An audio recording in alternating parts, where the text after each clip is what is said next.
स्वागत है आप सभी का 10 कदम ये टेरेस हॉटलाइन में। माफ़ कीजिएगा, सुबह से सारे शो करते करते ज़रा ज़ुबान पे नाम नहीं आया, लेकिन ये टेरेस हॉटलाइन है। आपके प्रश्नों के उत्तर इस कार्यक्रम में जुटाए जाएंगे अगले आधे घंटे में। मेरे साथ आज इस कार्यक्रम में मौजूद होंगे राजेश सतपुते पुणे से, और उनसे करूँगा बातचीत थोड़ा सा पहले अभी के सेटअप पे। और आज ये जो ग्लोबल मार्केट से हमें हैंडओवर मिला है उस पर हम बहुत स्ट्रॉन्गली रिएक्ट कर रहे हैं, बट ये एक्सपायरी डे भी है। एक्सपायरी डे के कुछ डिफरेंट अगर आप देखें मीनिंग्स होते हैं, उसको डिस्कस करेंगे, बात करेंगे और आपके प्रश्नों के उत्तर। लेकिन पहले एक काम करते हैं, इस वक्त की सुर्खियां देखते हैं, हेडलाइंस।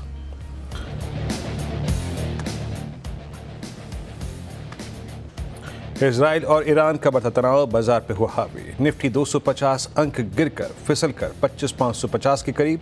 HDFC बैंक, रिलायंस और ICICI बैंक और एनटी में नया सबसे ज्यादा दबाव। बैंक निफ्टी भी कमजोर, साथ ही मिड कैप और स्मॉल कैप में भी आज गिरावट।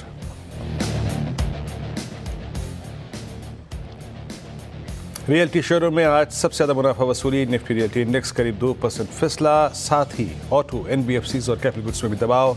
वहीं मेटल शेयरों में भी आज चमक कायम। कच्चे तेल में तेज उछाल से OMCs में तगड़ी बिकवाली। IOC, BPCL, HPCL में करीब 2 से 4% की गिरावट। साथ ही एशियन पेंट्स और बजाज पेंट्स में भी दबाव कायम। FNO ट्रेडिंग पर सेबी की सख्ती का ऐलान। हर हफ्ते एक एक्सचेंज की सिर्फ एक वीकली एक्सपायरी होगी। इंडेक्स वायदा कॉन्ट्रैक्ट की मिनिमम वैल्यू भी 5 लाख से बढ़कर 15 होगी। सेबी के फैसले से 8% से ज्यादा उछला PSE। और दूसरी तिमाही में कंसोलिडेटेड रेवेन्यू में दबाव के अपडेट से फिसला डाबर। शेयर करीब 5% फिसल कर वायदा का टॉप लूजर बना। बेहतर अपडेट से मैरिको में रौनक कायम।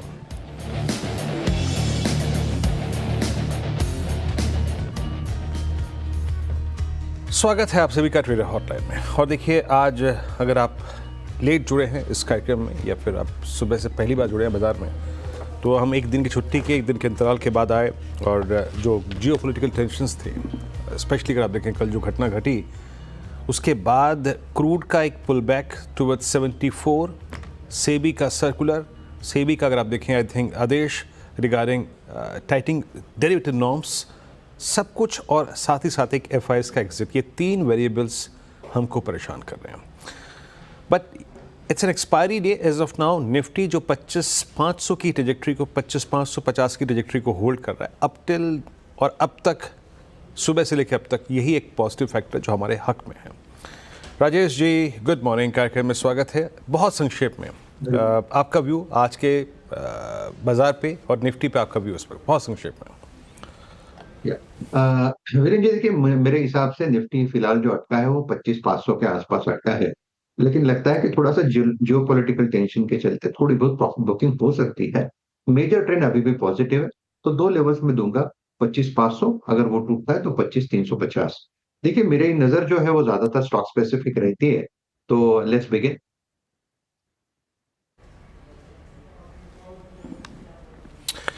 जी हाँ, चलिए अब बातचीत शुरू करते हैं और दर्शकों से बातचीत करेंगे। और सभी दर्शकों से आग्रह है कि जो भी स्टॉक्स आपने मुझको भेजे हैं, हमारी टीम को भेजे हैं, उसी पर प्रश्न करिए। अब पहले हैं हमारे साथ इस वक्त भगवान जी इस वक्त। वाह, और नवरात्रों का दिन शुरू हुए हैं, पहला नवरात्र आज भगवान जी थ्रू हैं उड़ीसा से। सर नमस्कार, स्वागत है कार्यक्रम में। प्रश्न पूछिए अपना। सर, अभी मेरा डिटेल का 18 है, जो 15 जो 3 का एवरेज में, तो अभी उसको होल्ड करना या बेचे, क्या भी करेगा? अभी तो बहुत मतलब पूरा मेरा घाटे में, अभी 8,000 घाटे में है, अभी क्या सर करे?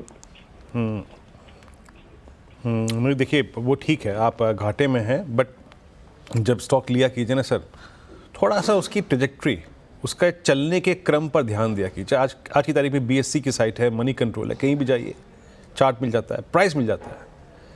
अब कोई स्टॉक चलते चलते 500 से 600, 600, 700, 800, 900, 1000, 1100 आपने ले लिया, उसके बाद 1800 पे भी आपने बुक नहीं किया। राजेश जी, दुविधा यहाँ पे ये है कि ये स्टॉक भारत डायनेमिक्स जो है वो सभी PSUs की तरह, सभी डिफेंस कंपनियों की तरह सिंक हो रहा है अभी, और अब ये आ गया है 200 डे एक्सपोनेंशियल एवरेज पे। इनके वॉइस से घबराहट फील हो रही है, वो मैं जज कर पा रहा हूँ। आपका टेक क्या है इस वक्त?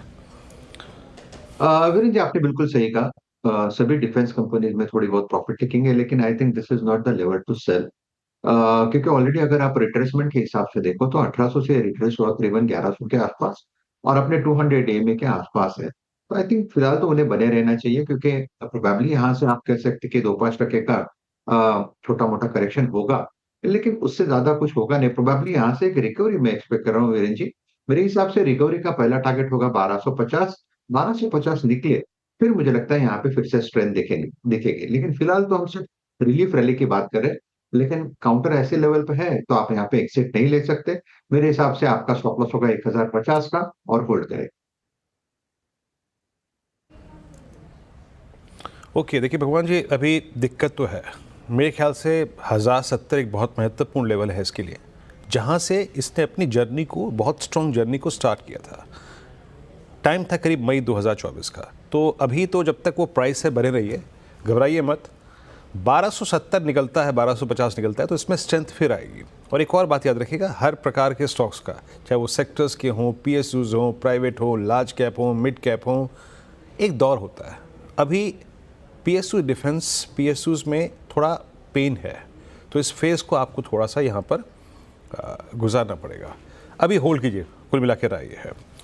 आकाश हैं करनाल से। आकाश जी, गुड मॉर्निंग, प्रश्न पूछिए अपना। मेरे पास सर, हेलो, मेरे पास टाटा केमिकल्स के 600 शेयर्स हैं, 1200। जी जी, सुन पा रहा हूँ। 1209 के रेट पे कब के लिए सर आपके? ये एक्चुअली ना, पहले जब टाटा सन्स का आईपीओ आ रहा था तब मैंने आकाश जी, पहले, हाँ जी,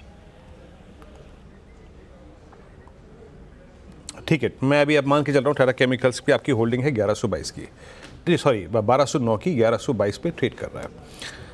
राजेश जी, इसमें कोई राय नहीं है कि केमिकल्स एक बहुत स्ट्रॉन्ग फेज में अब धीरे धीरे आ रहे हैं, और अब टाटा केमिकल उसमें पार्टिसिपेट कर रहा है। और मैं स्क्रीन पर रीड कर पा रहा हूँ राजेश जी कि अब ये कहीं ना कहीं मार्च, अप्रैल, मई, जून, जुलाई, अगस्त, सितंबर, अक्टूबर की इस पूरी क्लासिकल रेंज को बाइसेक्ट करने के बहुत नज़दीक खड़ा है। आपका टेक क्या है? अभी इसको होल्ड करना चाहिए क्या पोजीशन को? वीरेंद्र जी, देखिए आपने बिल्कुल सही कहा। ओवरऑल अगर आप केमिकल सेक्टर देखें तो उसमें आप कह सकते हैं कि ट्रैक्शन है, मोमेंटम है। अगर टाटा केमिकल की बात करें तो इसमें एक ब्रेकआउट हुआ है, और ये जो ब्रेकआउट है that's a falling channel breakout. ये जो चैनल था वो 150 रुपए का था, और ये जो ब्रेकआउट का लेवल था वो करीबन 1100 के आसपास था। तो 1100 प्लस 150 यानी 1250 इसका शॉर्ट टर्म टारगेट होगा। तो मेरे हिसाब से 1100 के ऊपर यहाँ पे बायस जो है वो बाय ऑन डिप का ही बनेगा। 1100 के नीचे 25 पॉइंट का स्टॉप लॉस रखे, प्रोबेबली आप कह सकते हैं कि 1075 का स्टॉप लॉस होगा। और मुझे लगता है इसका जो स्विंग का टारगेट है 1250 का है। तो ये टाटा केमिकल ये बाय साइड का ट्रेड है, अब बने रहे। हैं, अभी सर होल्ड करिए। देखिए, आप तो खैर इन्वेस्टर हैं, बट एज अ ट्रेडर भी जो जो जिन पैरामीटर्स को हम रीड करते हैं, चार्ट्स की प्लेसमेंट, वॉल्यूम्स, एवरेजेस, इंडिकेटर्स और रोल ओवर्स, वो सब इस स्पेस के, इस सेक्टर के फेवर में है। और अच्छी बात यह है कि केमिकल्स की इस अपमूव में अभी टाटा केमिकल ने पार्टिसिपेट भी नहीं किया। दैट मीन्स अभी आपके ब्रेक इवन की स्थिति की हम कल्पना कर सकते हैं। तो एज ऑफ नाउ आपकी पोजीशन होल्ड है।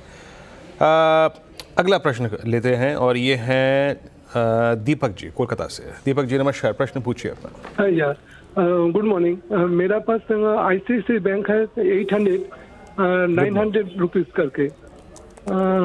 हम क्या करें अभी क्या करें? ओके, नहीं, आपने सर 1350 का प्राइस देखा था आज से 4-5 रोज़ पहले, तो आप प्रॉफिट पे तो अच्छे खासे हैं। आप एक बहुत स्ट्रॉन्ग स्टॉक पे हैं सर, पहली बात तो ये याद रखिएगा। और आपके पास अच्छी बात यह है कि एक रूम भी है अपनी पोजीशन को होल्ड करने का, सिंस आप 350 रुपये के प्रॉफिट में हैं। राजेश जी, अच्छी बात है आईसीआईसीआई बैंक के चार्ट पे, मैं अब इसको डेली पे नहीं देखूंगा क्योंकि इनकी बड़ी कॉल है, मैं इसको वीकली पे देख रहा था। एटलीस्ट ये 20 वीक एक्सपोनेंशियल मूविंग एवरेज की रेंज को होल्ड करता है, और इनके पास स्पेस भी है दीपक जी के पास, तो इसको होल्ड करें। और अगर थोड़ा सा एडिशन करना हो तो किस प्राइस पे आईसीआईसीआई बैंक को और ऐड कर पाए तो अच्छा होगा? बढ़िया। वीरेंद्र जी, देखिए आपने बिल्कुल सही सवाल पूछा। मुझे लगता है आईसीआईसीआई बैंक, एक तो आप कह सकते हैं this is a portfolio counter. Support की बात करें तो मैं दो लेवल्स देख रहा हूँ, एक तो डेली चार्ट पे और वीकली चार्ट पे। डेली चार्ट का जो 50 डीएमए बनता है वो 1240 के आसपास बनता है, वेराज अगर आप वीकली चार्ट पे चले जाता हूँ तो लगता है कि ये 1200 के आसपास सपोर्ट लेगा। आप कह सकते हैं 1240 1200 इसकी रेंज होगी जहां पे बाय होगा। एट द सेम टाइम अगर आप डेली चार्ट देखोगे तो 1210 का यहाँ पे एक ब्रेकआउट आया था और 1210 के बाद ही हमने 1350 तक की रैली देखी। तो आप कह सकते हैं कि यहाँ पे नेकलाइन भी बनती है और सपोर्ट का क्लस्टर भी बनता है। तो आई think this is a good counter. Add करना है तो 1200 1240 के बीच में आप इसमें ऐड कर सकते हो। For me it's a hold. Sir hold करिए, आपके लिए कोई दुविधा की बात नहीं है, इस पोजीशन को होल्ड करिए। अच्छा स्टॉक अच्छे प्राइस पर आपकी ग्रिप में है, मेरे ख्याल से आपको बहुत परेशान होने की ज़रूरत नहीं है। Seat comfortably, seat tight. अगला प्रश्न पूछते हैं आकाश श्रीवास्तव और ये है जनाब गोरखपुर से। और आकाश जी नमस्कार, प्रश्न पूछें अपना। नमस्कार सर। सर मेरा सवाल हुडको पर है। मेरे पास करीब 1700 शेयर हैं 268 के रेट पर एवरेज करते हुए। मुझे जानना था कि मैं इसमें बना रहूं या फिर, क्योंकि बहुत दिन से ये नीचे ही जा रहा है। सर हाँ देखिए, मैं भी जो अभी हम पीएसयूज़ के केस में डिस्कस कर रहे थे श्रीवास्तव जी, पीएसयूज़ हर जगह, चाहे वो कोई भी हो, चाहे वो बैंक्स हों, चाहे वो ओएमसीज हों, चाहे वो आई थिंक डिफेंस कंपनियां हों, चाहे वो रेलवे स्टॉक्स हों, अभी प्रॉफिट बुकिंग के मोड में हैं। और उसके बाद अब आते हैं हम हुडको पे। ये कुछ ऐसे स्पेस हैं जो पिछले कुछ समय से अगर आप देखें तो प्रेशर में हैं। हुडको का प्राइस जो आपकी स्क्रीन पे है ना सर श्रीवास्तव जी, ये exactly 200 day exponential moving average है। राजेश जी थोड़ा सा वॉइस तो श्रीवास्तव जी का लड़खड़ा रहा था, वो थोड़ा सा पैनिक में थे और उन्होंने एवरेज आउट कर करके अपना जो ब्रेक इवन है वो करीब करीब 280 270 के आसपास लेके आए हैं। आपका व्यू क्या कहता है? क्योंकि अब स्क्रीन पर एग्जैक्टली एक लक्ष्मण रेखा खड़ी है जो है 200 डे एक्सपोनेंशियल मूविंग एवरेज। आपका व्यू? वीरेंद्र जी मुझे लगता है कि यहाँ पे आपने बिल्कुल सही कहा कि एक तो पीएसयूज एंड डिफेंस कहीं ना कहीं लगता है कि अपने इंपॉर्टेंट लेवल पे आके गए। और हमने देखा है 200 डीएमए ये एक मैग्नेटिक लेवल होता है। ठीक है, 200 डीएमए के आसपास एक 5% की वोलेटिलिटी हमें पकड़नी पड़ती है, लेकिन 200 डीएमए 100 जनरली ये रिगेन करने की कोशिश होती है और बुल्स वहां पे चार्ज लेने की कोशिश करता है। तो अकॉर्डिंग टू मी 215 इसका इंपॉर्टेंट सपोर्ट होगा, क्योंकि मैं यहाँ पे थोड़ा सा वीकली चार्ट भी देख रहा हूँ। तो वीकली चार्ट पे 215 ये इसका 50 वीक्स मूविंग एवरेज है।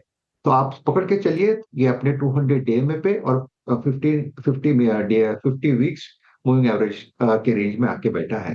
तो for me it's a hold. आपका स्टॉप लॉस होगा 200 का। मैं थोड़ा सा डीपी रख रहा हूँ, लेकिन मुझे लगता है करंट लेवल से एक रिलीफ रैली मिलेगी जिसका टारगेट इनिशियल होगा 260 टू 270 का क्लस्टर। अगर ये लेवल निकल जाए फिर आप इसको 300 के पार भी देखोगे। But this is a level which is not, आप कह सकते कि this is not a level to exit, it's a hold, stop loss 200। जी हाँ श्रीवास्तव जी, एक चीज़ याद रखिएगा, मई 2024 का 15 मई के आसपास इसका ब्रेकआउट पॉइंट था 227। वही प्राइस स्क्रीन पे मोर और लेस है। एक तो बाजार पिछले 5-7 दिन से मूड खराब है, ट्रबुलेंस फेज में गुजर रहा है और आपका सेक्टर, आपका स्पेस पहले से प्रॉफिट टेकिंग मोड में था। अभी ये प्राइस है 200 डे एक्सपोनेंशियल मूविंग एवरेज, यहाँ पे एग्जिट नहीं बनता क्योंकि आपने काफ़ी बार सब्सटेंशियली एवरेज आउट भी किया है। लेट्स सी, अगले 2-3 दिन को देखते हैं और कोशिश कीजिएगा अगर एक बार फिर से अगले हफ्ते चर्चा कर पाएँ। अभी के लिए ये प्राइस पोजीशन को एग्जिट करने वाला लग नहीं रहा है, याद रखिएगा। अभी होल्ड करिए, ठीक है। प्रश्न एक और लेते हैं और उमराव साहब हैं और ये हैं, नहीं उमराव जी हैं मुंबई से। प्रश्न पूछिए आपका। नमस्कार। नमस्कार सर जी, मेरे पास टाटा मोटर है eight the rate 400 eight the rate of 346। मैं 4-5 महीने के लिए होल्ड कर सकता हूँ। टाटा मोटर्स नहीं 346 पे आपके पास? 346 पे। अरे गजब, आपको मेरे ख्याल से प्रश्न पूछने की ज़रूरत भी नहीं थी अभी। बट आपका प्रश्न लॉजिकली एक समय पर एक बिल्कुल ठीक टाइम पे आया है। देखिए आपके पास प्रॉफिट बहुत अच्छा है और प्रॉफिट को कहीं ना कहीं तो लॉक करना चाहिए। अगर आप, मैं मान के चलूँ कि आपकी होल्डिंग 350 की थी, 350 का स्टॉक 700 हुआ, 700 का करीब करीब 1000 हुआ, 1000 का 1100 हुआ, ऑलमोस्ट इसका हाई था 1172 का। आपने उमराव जी कभी भी बुक नहीं किया थोड़ा बहुत प्रॉफिट हायर लेवल्स पे? कोई भी प्रॉफिट बुक नहीं किया इस पर? नहीं, मेरे पास 500 था, मैंने 100 बुक किया उसमें से। ओके, दैट्स गुड, ये अच्छी बात है। बट ये प्राइस याद रखिएगा बहुत इंपॉर्टेंट है सर, 940। टाटा मोटर्स की जो थोड़ी सी जो इसकी स्ट्रेंथ थी ना वो लूज़ हुई है पिछले कुछ समय में। राजेश जी 940, अब देखिए ना इस कार्यक्रम में जितने प्रश्न आए अब तक, ज़्यादातर स्टॉक्स जो हैं वो 200 डे एक्सपोनेंशियल एवरेज को टेस्ट कर रहे हैं। Same is the case with Tata Motors as well. Tata Motors की भी यही कहानी है, आज ये 200 डे को टेस्ट कर रहा है। आपका टेक क्या है?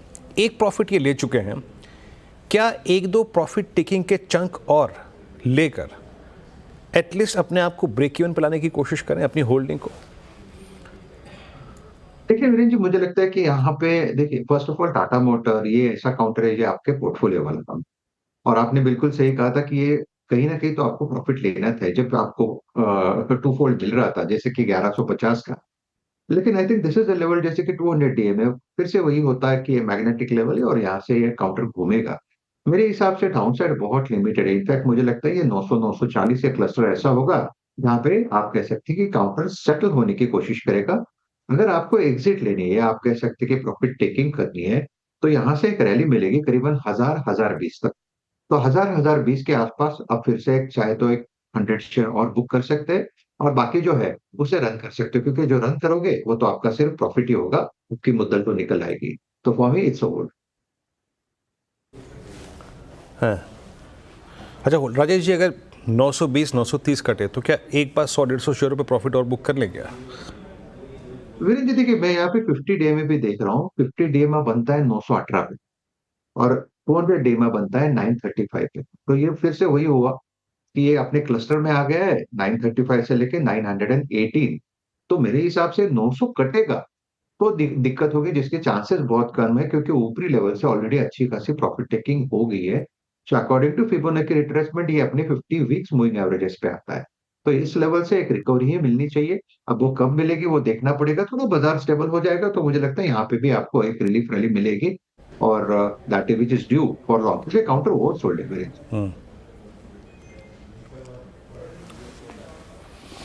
ओवरसोल्ड है, बहुत तेज़ी से नीचे भी आया है, ये चीज़ आपके पक्ष में है। 200 डे एक्सपोनेंशियल एवरेज पे उमराव जी ट्रेड कर रहा है, ये भी आपके पक्ष में है। बट आपसे वकालत ये बात की मैं करूँगा कि इतने अच्छे आई थिंक प्राइस अप्रिशिएशन के बाद प्रॉफिट बुक करना चाहिए, जो आपने करा भी थोड़ा सा और क्वांटिटी में करना चाहिए था। एज ऑफ नाउ होल्ड कीजिए सर। जितने प्रश्न इस कार्यक्रम में आए हैं सब क्रिटिकल मार्क पे हैं, और आपका स्टॉक भी 200 डे एक्सपोनेंशियल एवरेज पे। वेट कीजिए, एक दो दिन और मॉनिटर करेंगे, नेक्स्ट हफ्ते इस पर फिर बात करते हैं। बट एज ऑफ नाउ इस पोजिशन को आप होल्ड करिए। एक ब्रेक की ज़रूरत है। और निफ्टी बैंक क्या कर रहा है? Nifty bank it's 52357। कुछ critical stock futures pull back दे रहे हैं, सब पे करूँगा बातचीत और आपके प्रश्नों का उत्तर। ये क्रम जारी रहेगा, छोटे से ब्रेक के बाद लौटते हैं अभी। ओके, टुडेस हॉटलाइन में आप सभी का फिर से स्वागत है। और अब चलते हैं सहारनपुर। मनोज तिवारी जी मौजूद हैं इस वक्त सहारनपुर से। मनोज जी नमस्कार। सहारनपुर में कहाँ रहते हैं आप? सर भूतेश्वर मंदिर रोड सहारनपुर में सर जी, महादेव की नगरी है। अच्छा, तो वहीं उनके पास ही निवास है। हाँ, नहीं अपन हम भी हरिद्वार के हैं, बहुत दूर के नहीं हैं आप मुझसे, बहुत दूर के नहीं हैं। जी। हाँ, अच्छा। हाँ, प्रश्न पूछिए जी। सर एक सवाल तो सर, न्यूजन सॉफ्टवेयर लिया था सर मैंने, वो जाती है ना जो दिल्ली से, मेरी बात सुनिए, वो दिल्ली से जो आती है ना शताब्दी, जो हरिद्वार जाती है फिर देहरादून जाती है, वो आती है कुछ देर के लिए सहारनपुर रुकती है, फिर वहाँ से इंजन पलटता है, फिर हम हरिद्वार जाते हैं। खैर चलिए, सब प्रश्न पूछिए अपना। सर न्यूजन सॉफ्टवेयर थे सर, लिए हुए हैं मैंने 50 शेयर। न्यूजन सॉफ्टवेयर आपने लिए? जी सर, 1285 के भाव पे सर लिए हुए हैं। तो इसमें बने रहे सर या निकल जाए सर, जैसे कि कुछ दिनों से नीचे आ रहा है ये काफी टाइम से ना। ओके जी। देखिए, पहले एक आप अपने प्राइस को समझिए। जहाँ पे आपने लिया न्यूजन को 1285 पे, जनाब इसका प्राइस जो था 22 मार्च 2023 को था 250 रुपये। एक युग की पूरी रैली को 250, 500, 750, उसके बाद 1000, 1100, 1200, इतने बड़े मूव के बाद आपने किसी स्टॉक को लिया है। मैं ये नहीं कह रहा हूँ कि ये 1600 या 1700 का नहीं होगा, हो सकता है, बट आपका रिस्क सर ज़माने भर का खुला हुआ है, याद रखिएगा, ज़माने भर का रिस्क खुला है आपके साथ। राजेश जी, अभी तो ये प्रॉफिट में है, बट बात ये है कि इस स्ट्रक्चर को देख के मैं थोड़ा सा पैनिक कर रहा हूँ, और मुझे लग रहा है कि शायद कभी भी 1100 तक का डाउनसाइड तो इसमें कभी भी खुला हुआ है। तो पहला तो एक वाजिब स्टॉप लॉस क्या होगा, और इस स्ट्रक्चर पर आपकी राय क्या है? वीरेंद्र जी, आपने फर्स्ट ऑफ ऑल एक बिल्कुल सही राय दी कि ये जो 200-250 रुपए से चला है one way 1400-1500, this is not the level to, आप कह सकते हैं कि लॉन्ग रखना नहीं चाहिए। क्योंकि अगर आप इसका डेली चार्ट देखें तो आपको एक बड़ा सा इन्वर्टेड हैमर दिखता है। इन्वर्टेड हैमर शोज कि यहाँ पे आपका एक लॉन्ग लिक्विडेशन हुआ है। तो for me this is a clear cut exit. जो भी पुल बैक मिले उसमें तो एग्जिट करे, लेकिन आपने जो टारगेट दिया वो मुझे ज्यादा ठीक लगता है। मुझे लगता है ये 1100-1050 तक का करेक्शन इसमें ड्यू है। तो for me it's an exit call at this level of 1300। अगर आपको आपको हो सके तो थोड़ा सा लॉस लेना पड़ेगा, but for me this is exit. Sir, इस स्टॉक को जब चार्ट को पहली बार खोला ना तो थोड़ा सा एक बहुत कंफर्टेबल फीलिंग नहीं आई, और जिस प्रकार से इस पे 1500 से 1400 से लिक्विडेशन है ना, एक बार के लिए लग रहा है अगर आपकी ये मन पसंदीदा स्टॉक है भी ना, तो मेरे ख्याल से अपने ब्रेक इवन पे या फिर यहाँ पे एग्जिट करके कुछ कूलिंग ऑफ का इंतज़ार कीजिए। ये जिसे कहते हैं ना मोर देन ओवर बॉट, बहुत बहुत अगर आप देखें चल चुका है, तो एक कूलिंग ऑफ का इंतज़ार कीजिए। और ब्रेक इवन पे अगर आप एग्जिट कर सकते हैं, इस प्राइस पे भी एग्जिट कर सकते हैं, तो आपको डेफिनेटली करना चाहिए। राकेश यादव प्रयागराज से मौजूद हैं। राकेश जी नमस्कार, प्रश्न पूछें अपना।